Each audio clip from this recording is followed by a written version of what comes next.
ফেসবুকের যুগ আছিস না যে একটা ভালো কিছু করবা তুমি ভাইরাল হয়ে যাবো গা এনো হেন গিয়া তোমার চিনবো সেলিব্রিটি হয়ে যাবো গা আগে তো পরিচয় জাগাতকার হয়ে দেওয়া লাগছে আমরা আলাপ করি তাই তুইছে তো খাওয়া দাওয়া সবাই করে আছো নাকি দা ওই ওই আমরা সবাই খাওয়া দাওয়া করে আইছি। আমার জোয়ানি কালের একটা ফুটবল খেলার আলাপ করি তোমরা এই সময় তাগরা বয়স বিয়াটাও করছি না আমি কিন্তু মূলত বিয়া করছিল তোমার এই ফুটবল খেলার পরের থেকে ফুটবল খেলা দেখছে আমার শ্বশুরে আমার খেলা দেখেছি রেজাল্ট তে বাংলা বাজার থেকে 4টা প্লেয়ার বাড়া আনছে তোমার এই নিজগাঁও আমার মামার বাড়ি হলো বাজারকান্দি আমি গেলাম খেলা দেখতাম একটা অনুষ্ঠানও গেছিলাম গিয়ে দিই ফাইনাল ম্যাচ এই দিন তো 4টা প্লেয়ার আনছে তোমার মিনিবার খেলা 4টা প্লেয়ার বাড়া আনছে বাংলা বাজার থেকে খেলা শুরু হয়েছে বুট ফাও দিয়ে খেলতেছে তে আমার তো মনে হয় যে বয়সটা মোটামুটি যে 20 তাগরা যুবক স্যার আমি তে হেরা খেলা শুরু করছে আগে তো বুট আছেন তোমার এটা স্টিলের বুট তোমার হন তো দেখি ফুম দিয়া বানাই দিত না আগে স্টিল লোহা এটা দিয়ে বুট বানাইতো কারণ আগের মানুষের হাত দিয়েছিল শক্ত তো খেলাটা শুরু হয়েছে পরে বাজে খেলাই খেলতেছে কারণ আমার তো আগে এরকম ফেসবুকের যুগ আছিস না যে একটা ভালো কিছু করবা তুমি ভাইরাল হয়ে যাবো গা এনো হেন গিয়া তোমার চিনবো সেলিব্রিটি হয়ে যাবো গা আগে তো পরিচয় জাগাতকার হয়ে দেওয়া লাগছে আমরা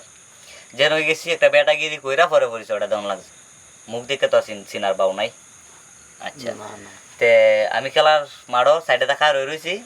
আমার তো এরা চিনে না জানেও না কিরকম খেলি খেলা শুরু হয়েছে একটা প্লেয়ার সুইটায়া দৌড় দেয় আমার উপরে পড়ছে পরা মাত্রই যখন টাচ খাইছে আমার ফাউডি লোক হের ফাউডি হ্যাঁ দুইটায় পড়ছে দুইটা হোর সাথে সাথে জায়গা যখন প্লেয়ারটাই আমার সাথে লাগছে ফাউডার সাথে বাইডার খাইছে দুইটায় সাথে সাথে দুইটা ট্যাং ভেঙে ফেরে গেছে কেন জায়গা পরে এটারে কোনো রকম টাইনা টুইনা লয়ে গেছে তারা একটা প্লেয়ার শট 12টি প্লেয়ার সবচেয়ে বালাড়াই ফাউ ভেঙে গেছে আর সবাই তো অবাক লাগে করছে হ্যাঁ এই বেড়ার বাড়ি কই স্যার উপরে গিয়া শৈল গিয়া টাচ খাইতে দুইটা ফাউ ভেঙে গেছে তে আমারে এনে যে নেতা ফেতারা খেলা সাইডে বয়ে দেখতেছে ডাক দিছে যে তোমার বাড়ি কই আমার বাড়ি চাক্কা পরে কইতাছে যে তুমি কি ফুটবল খেলতে পারো আমি সে অবস্থাটা তো দেখলাম নিজের চোখে কিন্তু বাস্তব আলাপ আমি তো রিয়েল আলাপ করতেছি তোমরা শুনলে আবার খুব বাজে চাপা যে ট্যাঙ্গো বাড়ি খায় কি ট্যাং ভেঙে জায়গা আসলে কিন্তু এটা বাস্তব একসময় ছিলাম আমি এরকম পরে বিশ্বাসটা করতাম না কোনো রকম হয়তো লুঙ্গি হিন্দা গেছিলাম হাফ প্যান্ট আছেন হ্যাঁ খেলোয়াড়ের একটা আমি তো খেলার উদ্দেশ্য করে গেছি না লুঙ্গিটা কোনো রকম কাঁচা দিছি কাঁচা দিয়ে খেলা তুললাম হ্যাঁ বুট পাও আমার খালি পাও আমার সাইজের বুট তো হেন নাই বড় পাও না আমার বুট বাড়ি খালি পাই খেলা তুলছি বলটা লইয়া টান দিছি 2 মিনিট ধরে বলটা আমার পাও এর ভিতরে যত রিয়ায় আমার পাও থেকে বল নেওয়ার চেষ্টা করছে সবজি গড়াগড়ি করতেছে বলি একলা কার রয়েছে বলটা লইয়া টান দিলাম গিয়া বিশ্বাসটা করতাম একটা শট মারছি 5টা আছেন তোমার হলো ইয়ার সিমেন্ট দিয়া করা খেলার লাগে ফাইনাল ম্যাচের লাগে আলাদা করে বানাইছে এর টুটুক মোড়া করে 2টা ফিলার আর পাতাইরা 5টাও যে এই সাইজের ডাল দিছে গাছের ডাল বাঙার মতো কোনো সিস্টেম নেই শটটা দিছি গৌলিরার উড়াটাত লাগ গিয়া এবার বা সিটটাই গিয়ে মনে হয় যে এক টানার পরে গিয়ে পড়ছে এক টানার ভিতরে আর খুঁজে পাওয়া গেছে না 4 দিন সময় লাগছে আর খুঁজে আনছে গিয়ে এটা গোল হয়েছে ম্যাচ জিতছে কিন্তু এরা একটা মাস বড় আতঙ্কে ছিল যে প্লেয়ারটারা কই ফাটাইলো আমরা এরকম প্লেয়ার আসলাম অনেক তো খোলা হয় দেখি খেললে ফুটবল একটু তো ফুটবল খেলা করে না একটু সময় দৌড় দেওয়া শ্বাস করতে আমরা হাফ হয় এই সিস্টেমে হাফ হয় ওনার বাংলাদেশে ফুটবল প্লেয়ার নেই আমরা এক সময় খেলছি হয়তো আমরা সময় যে ভাইরাল হওয়ার সিস্টেমটা আসি না যদি সিস্টেমটা থাকতো দিলে আমার মতো বেটা ব্রাজিলও খেললো আর্জেন্টিনা খেললো ভালো ভালো ক্লাবও খেললো অন তো বয়সই গেছে অন তো আর খেলার সিস্টেম আর নাই অন কইলে হইতো না তবে আমারে যে কোনো দেশে নিতে পারে কোচ হিসেবে যে কোনো দেশে নিতে পারে এটা আমি গপ করি না চাফাও মারি না আমার যদি একবার দেখে আমার খেলা আমার ধরন আমার কথাবার্তা তাহলে আমার ভালো ভালো দেশ থেকে কোচ হিসেবে আমন্ত্রণ দিব যেমন ব্রাজিল আছে আর্জেন্টিনা আছে ফ্রান্স আছে এমনিতেও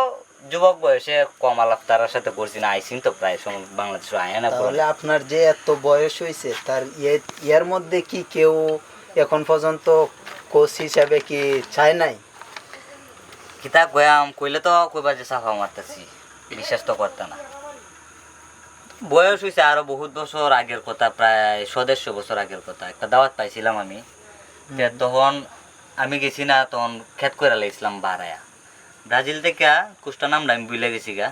আর বুঝো না 150 বছর আগের কথা দাওয়াত দিছে যে অরূপ ভাই যে আপনি আমাদের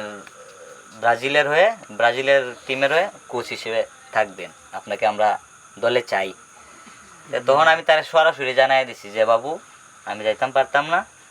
আমার আরও ক্ষেত করছি এই বছর বাড়ায়, সাইরার জমিন আরও বাড়াইছি, আমার ক্ষেত্রে তুলন লাগবো, গরু আছে, এর লাগে আমি আর এই ব্রাজিলের কোচগিরি করছি না। আমাকে বাড়ির ক্ষেত আছে, মাছ মারণ লাগবো, এটি ফেলায় তো আমি কি কোচগিরি করতাম দেখি, এটা চিন্তা করে গেছি না। তাহলে এই সময় তাইলে হাওরে আপনার অনেক জমি ছিল, তাও মোটামুটি জমিন যে দিয়া আছেন কইলে তো বিশ্বাস করতেই না। সকাল লেখানি খায় আনতে রওনা দিছি, সন্ধ্যা পর্যন্ত খালি আসছি ওই, এরপর আমার ক্ষেতের আইল শেষ হয়েছে না, এরকম জমি আছে। মনে করো যে